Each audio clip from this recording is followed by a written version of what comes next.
also the chair of the UK's Open Source Industry Association. So that's a big job. Yeah, very big job. So what does that mean? What does that mean to be the chair? So to be the chair in the short term, so I'm making a lot of changes. I've been the chair for probably 14 months now, and when I put my name down for the position, my manifesto was to be very disruptive. The organisation has been around for 12 years, and I think the problems of today are different to the problems of 12 years ago.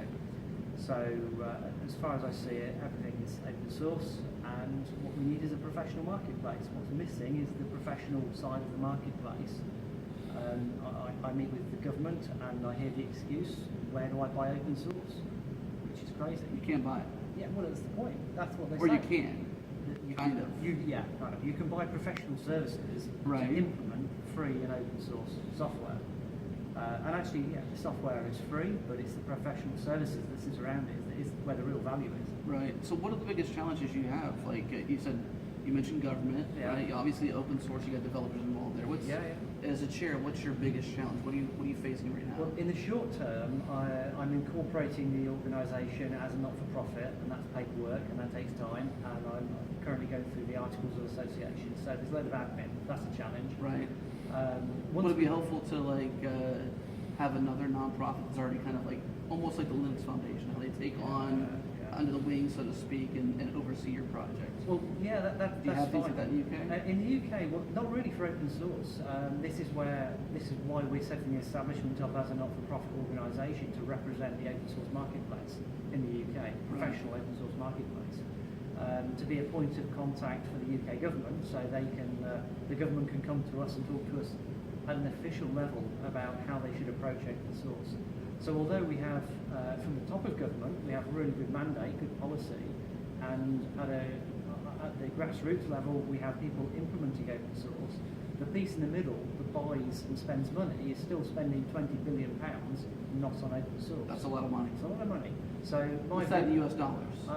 Well, 32 it's probably million? almost the same now, but no, it's leveled out with the whole Brexit stuff. Yeah, it's 1.1 or something like that. Okay, not a big. It's not a big. Okay. It's not like it was 1.4. So you're just as rich as I am. Almost, yeah, exactly right. So the idea there is that we get our organisation to present the open source industry, and in this 20 billion, if you, I guess, to share my vision with the Open Source Industry Association, out of this 20 billion, you could say there's a tiny little trickle of that goes into the open source ecosystem, and yet the value delivered by the open source ecosystem is far greater than the 20 billion delivers. So your job right now is maybe not today, maybe not tomorrow, but sometime soon helping to direct that $20 billion or 20 billion pounds into the open source world in a sustainable way. Yeah, absolutely. So as much as it can, as much of that we can redirect into the open source marketplace, then the value goes to the right places. We'll absolutely see improvement in business, in public sector, in healthcare. These all need the benefits. Local government, they need the benefit of this new way of doing things. So my mission is to try and help that, to stimulate that. Let me play devil's advocate here. Let's say you can't just throw money at the problem. Okay, it's not about money. How do you? So if you talk about this money and how it can feed into open source and what it can do, give me some ideas on how you see it being spent, how you see it being well used to sustain open source and ultimately help a government that needs it, that's spending money on software that isn't ultimately providing value to the degree that open source is. Yeah, well, an example, I work with an organisation called Aperta, who are a CIC, which is a not-for-profit. One of their institutional directors is the NHS, the National Health Service, as a director of the organisation, plus 20 clinicians, or thereabouts, 15 or so. And what they're doing is they're taking ownership of the software that they fund. So rather than funding software, which then they pay another company, who then licenses it back to them and then charges them every time they add a user, and then restricts them from using it and charges for an upgrade, what they're doing is they're using a new model. This is my talk tomorrow.